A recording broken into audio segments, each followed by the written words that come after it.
March 7th, 2025, Kwasakele, South Africa. It was morning and a white Chevrolet parked in a driveway outside a family home. A mother walks out and finds her daughter inside the car, shot multiple times. Her name was Pamela Mabini. She walked into a government commission between 2015 and 2017, told them what was happening inside a Nigerian pastor's church. Her information led to the arrest of one of the most powerful televangelists in South Africa. 97 charges: rape, human trafficking, racketeering, girls as young as 13. She spent years showing up to that trial, refusing to be silent until the morning of March 7th, 2025, when someone made sure she would never show up again. This is the Gyenyame Files, and today we open the file on Timothy Omotoso and Pamela Mabini. April 20th, 2017, Port Elizabeth International Airport. Omotoso has just landed on a flight from Durban, and awaiting for him are officers from the Hawks, South Africa's Directorate for Private Crime Investigation. But Omotoso does not walk towards them. He hides in the flight toilets. A man with 24-hour television station with thousands of followers, whose congregation calls him daddy, is hiding from the police in airport bathroom stalls. They find him, they arrest him right there in the terminal, and the story even gets stranger. When the investigation deepens, the authorities discovered that he was in possession of 6 passports. He handed in 5 after his arrest. 1 was unaccounted for. Court documents reveal that a member of his church who worked at the Department of Home Affairs had obtained an illegal work permit for him. An even more disturbing allegation emerged that a senior official within the Hawks themselves was working with him to help him escape the country. The Hawks investigated their own. A pastor with 6 passports, an illegal work permit, and alleged connection inside the very unit sent to arrest him. This was not a simple case. This was never going to be a simple case. What followed was one of the longest and most complicated criminal trials in South African history. Omotoso entered custody in April 2017 and stayed there for 8 years. The charges began at 97, they were reduced to 63, and then to 32. Not because the allegations weakened, but because witnesses withdrew. The National Prosecuting Authority later documented that the prolonged delays caused some witnesses to no longer want to proceed. They had moved on. They did not want to relive it. They were not interested in being re-traumatized in a courtroom 8 years after the fact. And who could blame them? In May 2018, someone tried to eliminate Pamela Mabini. She survived. She kept coming to court. The threatening messages kept arriving, warnings, intimidations, the language of people who wants you to stop. But she did not. 7 more years after someone tried to take her life, Pamela kept showing up. She kept supporting the victims. She kept fighting because she understood something that the threatening messages confirmed. And that is, if what happened inside that church was not worth silencing, nobody would try silencing her. To her, the threats were not a warning, they were a confession. January 2025, the Gebera High Court hears closing argument. Both sides have presented their case. The judge will deliver her verdict on April 2nd. It is almost over. 8 years, almost over. March 7th, 2025. It was morning. Kwasakele, Gebera. Pamela Mabini is found in her white Chevrolet, packed, shot multiple times. Her mother found her. She was 46 years old, 26 days before the verdict. The outcry was immediate. Human Rights Watch documented her elimination. The South African Human Rights Commission demanded to know why she had not been given protection. They noted that witness protection in South Africa does not extend to whistleblowers who are not themselves witnesses to the crime. She had blown the whistle. She had survived one attempt on her life. She had received years of threatening messages. She attended that trial for 8 years, and she was not protected because technically she was not a witness. On March 11th, 4 days after her murder, a 44-year-old man was unalive at a taxi rank in Njoli. Police reported he had been a person of interest in the investigation into Mabini's elimination. As of today, no one has been arrested in connection with Pamela's murder.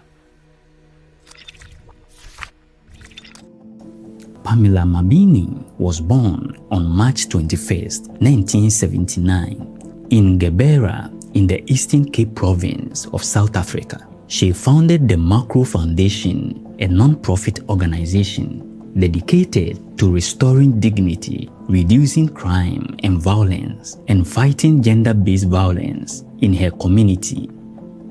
She was not a lawyer, not a politician. She was a community woman who looked around, saw what was happening to girls and women, and decided that someone had to do something.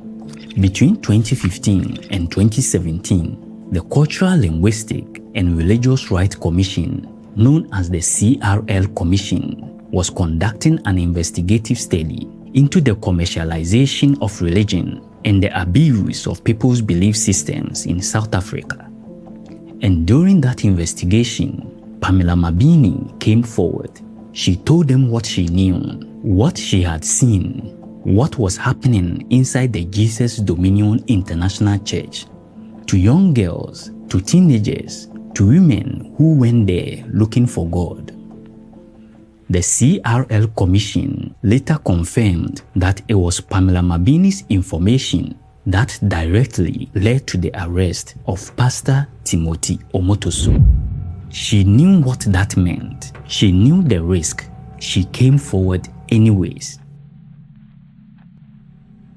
Pastor Timothy Omotoso was born in Nigeria, July 14, 1958, and he moved to South Africa in 2001. And what he built in the years that followed was extraordinary by any measure. The Jesus Dominion International Church, based in Port Elizabeth, grew into one of the most prominent Pentecostal churches in South Africa. But it was not just the church. He also ran the Ancients of Days Broadcasting Network, a 24-hour satellite television station broadcasting across Africa, Europe, the Caribbean, the Middle East, and the United States. He ran youth empowerment programs. He mentored music groups. He held crusades across the world, and the thousands of people who went to see him minister, who watched his television station, did not call him pastor, neither did they call him reverend. They simply call him Papa, a father figure, a divine authority, a man who could do no wrong. One reformed gangster in a documented interview said something that tells you everything about the power this man had. He said, "If Tim Omotoso is removed from my life, I am zero. I would either die or go back to jail. If it was up to me, I would volunteer in court, take him out, and put me in jail." A man willing to go to prison in place of his pastor. That is not loyalty. That is the documented power of a man who had made himself inseparable from God in the minds of his congregation. But behind the satellite television, behind the youth programs, behind the crusades, something else was happening.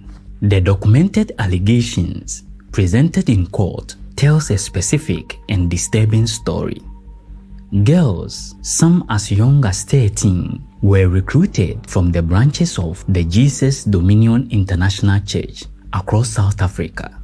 They were brought to a house in Umhlanga in KwaZulu-Natal, where between 20 and 30 girls lived under Omotoso's control. The prosecution alleged that he exploited his authority to groom and to abuse these young women under the pretext of spiritual healing, and he did not work alone. 2 women, senior members of his church, Lusanda Sulani and Zukiswa Sicho, were arrested alongside him. They were alleged to be the recruiters, the groomers, the ones who identified the girls and brought them into the system. The first witness to testify was Sherry Zondi. At the time of her testimony, she was 22 years old. She testified on national television, broadcast live across South Africa, that Omotoso had begun abusing her when she was 14 years old. 14 years old, a child in a church, trusting a man her community called daddy. She testified that he invited her to stay at his Umhlanga home, where dozens of other girls already lived. And what happened there, she described in detail in the courtroom in front of a judge on national television. She was 22. It took her 8 years to be able to say it out. Outside the courthouse, week after week, year after year, 2 groups of people gathered. On one side, the survivors, the activists, the women who believed, Pamela standing among them every single time. On the other side, the congregation, the faithful, the ones who called him Papa, singing, praying, holding signs, declaring his innocence. And inside the courtroom, something else was unraveling. The lead prosecutor, Nseba Ntewa, was removed from the case for reasons the court would later describe as deeply problematic. But here is the extraordinary detail. One of the complainants, a witness against Omotoso, went directly to the National Director of Public Prosecutions to advocate for Ntewa to be kept on the case, a witness fighting to keep the prosecutor who was failing her case. The judge later found that this intervention contributed significantly to the collapse of the prosecution.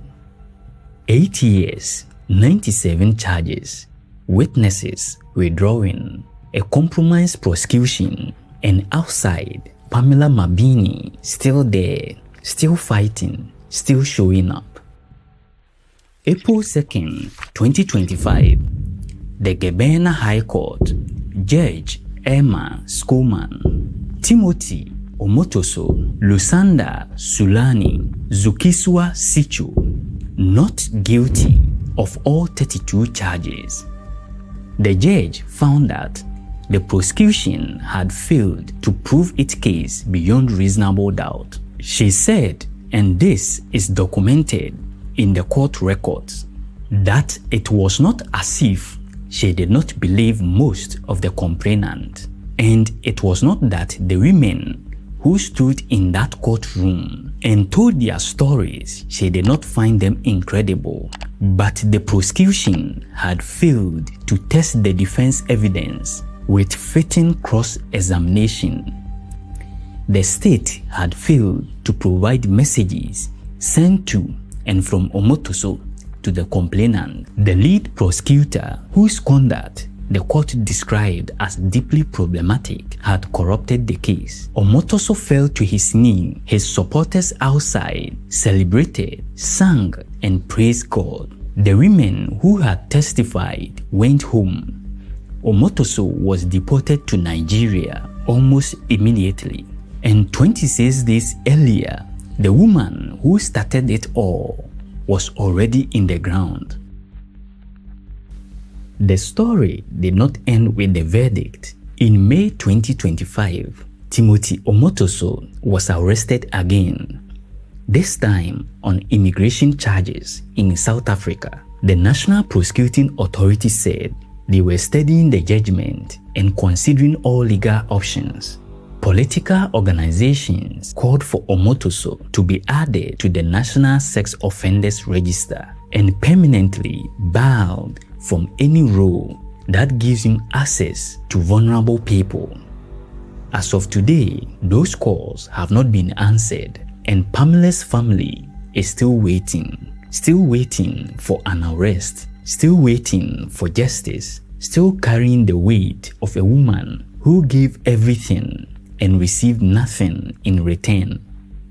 Her cousin and a family spokesperson, Luzuko Gazamba, said something that was shocking. He said the outcome of the case killed the spirit of exposing wrongdoing. When you risk your life for justice and in the end there is none, it breaks something inside you. During the 16 days of activism against gender-based violence in late 2025, Pamela Mabini was awarded the Blueprint Africa Whistleblowers Prize. Her family received it on her behalf for her bravery that the system she was trying to fix could not protect. I want to sit with you in the silence of this story for a moment, because I think if we move too quickly past it, we miss what it is actually saying. A woman came forward with information about what was happening to girls inside a church. Someone tried to kill her. She kept going.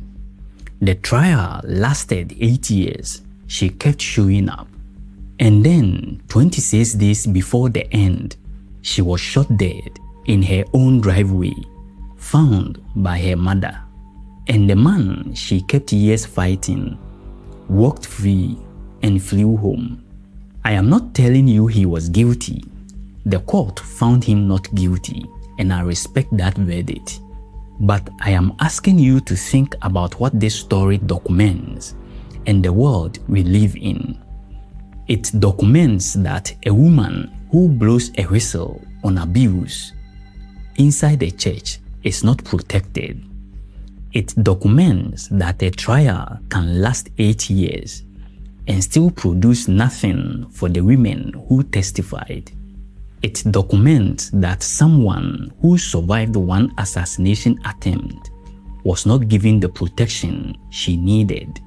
It documents that a person of interest in her murder was also eliminated 4 days later, and still nobody has been arrested. And it documents something about the community of faith that I found most troubling of all. When Omotoso was acquitted, his congregation sang, celebrated, and praised God. Nobody mentioned the women, the ones who testified. Nobody sang for them, and nobody mentioned Pamela Mabini, the woman who started it all, who was already dead. That silence is the most documented thing in this entire story. In part 2, we open the documented files, the court records, the prosecutorial failures, the research on how systems like this protect the powerful men and abandon the women who challenges them, and the question of what happened to Pamela Mabini and why nobody has been arrested. Subscribe if you have not, and hit on the notification bell because the part 2 drops next. This is the Gyenyame Files. My name is Lester, and we shall meet again.